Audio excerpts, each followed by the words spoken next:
Hello guys, नमस्कार। This side Shubham स्वर्णकार। आज के इस वीडियो में हम लोग दो पेपर को मिक्स करेंगे। एक्चुअली क्या कि वास्तव में तो मैं असिस्टेंट इंजीनियर का पेपर करवा रहा था 21 मई को जो हुआ था, बट साथ में क्या कि अभी एक बीएड का एग्जाम भी हुआ था, पीटीईटी, ठीक है। उसमें भी एक प्रश्न कंप्यूटर का मिल गया। बताओ, मैं इतना ढूंढता हूँ सारे पेपर, जब भी पेपर होता है तो पूरे प्रश्न देख लेता हूँ भाई कि कोई कंप्यूटर का तो नहीं आ गया। तो बताओ, बीएड के पेपर में कंप्यूटर का प्रश्न मिल गया। तो इस क्लास में असिस्टेंट इंजीनियर के सवाल प्लस एक पीटीटी बीएड का सवाल, ये हम लोग करने वाले हैं, ठीक है। तो पहला सवाल देखो, असिस्टेंट इंजीनियर में पूछा था कि भाई निम्नलिखित में से which of the following element is used as semiconductor. तो सेमीकंडक्टर के रूप में किसका यूज करते हैं बताओ। तो सीधा सीधा आंसर है, सब लोग आंसर देंगे, सिलिकॉन का यूज करते हैं। बिल्कुल बढ़िया। इसके अलावा जर्मेनियम भी है, और हाँ, हम गैलियम आर्सेनाइड नाम का भी एक नया प्रोडक्ट है, उसका भी यूज करते हैं, ठीक है। बात करते हैं आगे, थोड़ा सा बड़ा प्रश्न है, ठीक है। तो ये प्रश्न तो इतना बड़ा है, लेकिन आंसर ऐसा है इस प्रश्न का, ये कहता है सर कि मॉडेम का प्राथमिक कार्य क्या है। मॉडेम करता क्या है। टेलीफोन लाइनों पर प्रसारण के लिए डिजिटल सिग्नल को एनालॉग सिग्नल में बदलने का काम। इंटरनेट पर प्रसारण के लिए एनालॉग सिग्नल को डिजिटल सिग्नल में परिवर्तित करने का काम। लंबी दूरी के ट्रांसमिशन के लिए संकेतों को बढ़ाता है, रिपीटर वाला काम हो गया ये तो। सिग्नल में से शोर को दूर करता है, फिल्टर करता है। तो भाई देखो, मॉडेम जब आप पढ़ते हो ना, तो यहां पर आप लोगों को दो चीजें मिलती है, ठीक है। एक मिलता है मॉड्यूलेटर, और एक जो काम है वो मिलता है डीमॉड्यूलेटर, ठीक है। अब आप कहते हो कि सर यार, ये एनालॉग टू डिजिटल और डिजिटल टू एनालॉग तो दोनों ही काम करता है, तो हिसाब से तो दोनों ही ऑप्शन सही होने चाहिए। पर ये कहता है सर कि प्राथमिक कार्य क्या है, और जब प्राथमिक कार्य की बात करते हो तो वो है मॉड्यूलेशन, और ये होता है डिजिटल टू एनालॉग, और डीमॉड्यूलेशन मतलब एनालॉग टू डिजिटल। तो ध्यान रखना, मॉडेम का प्रारंभिक काम क्या है, डिजिटल टू एनालॉग, यानी कि ए ऑप्शन आपका सही। मॉडेम एनालॉग टू डिजिटल भी करता है, डिजिटल टू एनालॉग भी करता है, लेकिन दो नाम, मॉड्यूलेटर और डीमॉड्यूलेटर। प्रारंभिक काम modulator, modulator analog to digital नहीं, डिजिटल टू एनालॉग। तो किसी भी मॉडेम का प्रारंभिक कार्य डिजिटल टू एनालॉग होता है, ना कि एनालॉग टू डिजिटल। क्लियर? बहुत प्यारा प्रश्न है, अच्छा डाउट भी क्लियर होता है इस प्रश्न से, है ना।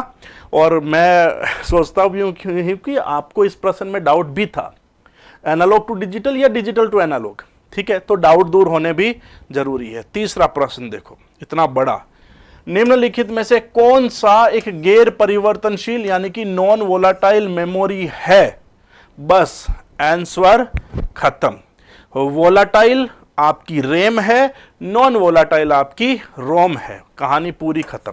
रैम वोलाटाइल है, वर्चुअल मेमोरी भी वोलाटाइल है, कैश मेमोरी भी वोलाटाइल है। तो पूछना इतना सा चाहता था भाई कि नॉन वोलाटाइल मेमोरी बता दो, तो रोम आपकी नॉन वोलाटाइल है। अगला प्रश्न पे आ जाओ। सॉफ्टवेयर डेवलपमेंट में थोड़ा सा टफ प्रश्न है, वर्जन कंट्रोल के लिए आमतौर पर कौन सा सॉफ्टवेयर टूल होता है। भाई एक वर्जन को दूसरे वर्जन में ले जाना, जब आप सॉफ्टवेयर डेवलपमेंट का यूज करते हो तो एक प्रोडक्ट को दूसरे प्रोडक्ट में, एक वर्जन को दूसरे वर्जन में जब आप लोग चेंज करते हैं तो कौन सा टूल यूज होता है, तो उस टूल को हम लोग कहते हैं, देखो ऑटोकैड तो सॉफ्टवेयर है डिजाइनिंग का, फोटोशॉप फोटो बनाता है, रूबी एक लैंग्वेज है, गिट एक प्रकार का टूल है किसी भी सॉफ्टवेयर डेवलपमेंट में, जिसके द्वारा हम एक वर्जन को दूसरे वर्जन में, जैसे 2007 एमएस वर्ड है तो उसे 2021 में सेव करना हो तो that is known as Git, लेकिन सॉफ्टवेयर डेवलपमेंट के फेज में, है ना। तो वर्जन कंट्रोल के लिए एक वर्जन से दूसरा वर्जन आपका जो है चेंज कौन करता है, वो आप लोगों का करता है गिट। एक टर्म है, एक टूल है, ठीक है, सॉफ्टवेयर डेवलपमेंट में।